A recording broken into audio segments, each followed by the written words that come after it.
Headlines brought to you by Chitale Bandhu.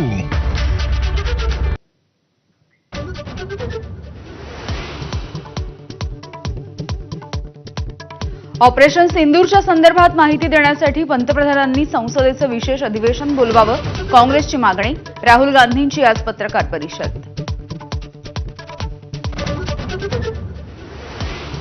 Operation सिंदूरच्या यशानंतर संरक्षण मंत्री राजनाथ सिंह करणार गुजरातच्या भुज एअरवेजचा दौरा. सैन्याच्या शौर्याला करणार सलाम.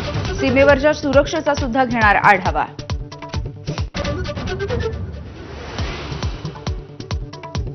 कर्नल सोफियानबद्दल आक्षेपार्ह वक्तव्य करणाऱ्या मंत्री विजय शहांच्या याचिकेवरती आज पुन्हा एकदा सुनावणी. एफआयआरला शहांचं सुप्रीम कोर्टामध्ये आव्हान.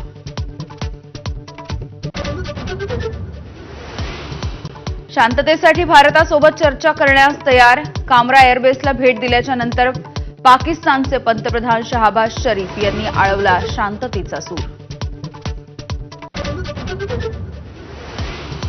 भारत आणि पाकिस्तानमधील युद्धबंदी करार फक्त 18 मे पर्यंत. संसदेमधील भाषणात पाकिस्तानचे उपपंतप्रधान इशाक दार यांचं वक्तव्य. डीजीएमओमधील हॉटलाईन संभाषणादरम्यान निर्णय घेतल्याचा दावा.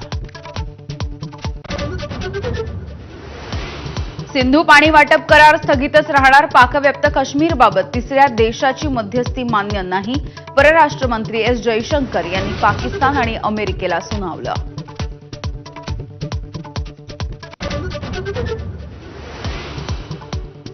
पाकिस्तान विरोधात ऑपरेशन सिंदूर सुरू असताना चीनच्या सीमेवरती भारताच्या तिन्ही दलांचा जोरदार युद्ध सराव. मोहिमेला ऑपरेशन तिस्ता प्रहार असं नाव.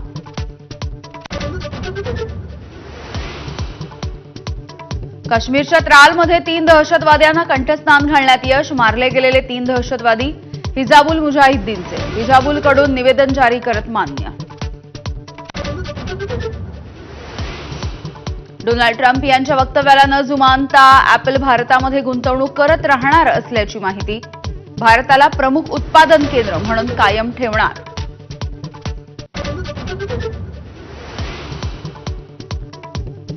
लाडक्या बहिणींच्या नावे बँक खाती काढून बेकायदेशीर कामांसाठी वापर. आतापर्यंत 1000 बँक खाती काढून 100 कोटींचा अपहार झाल्याचं उघड. मुंबई पोलिसांकडून टोळीचा पर्दाफाश.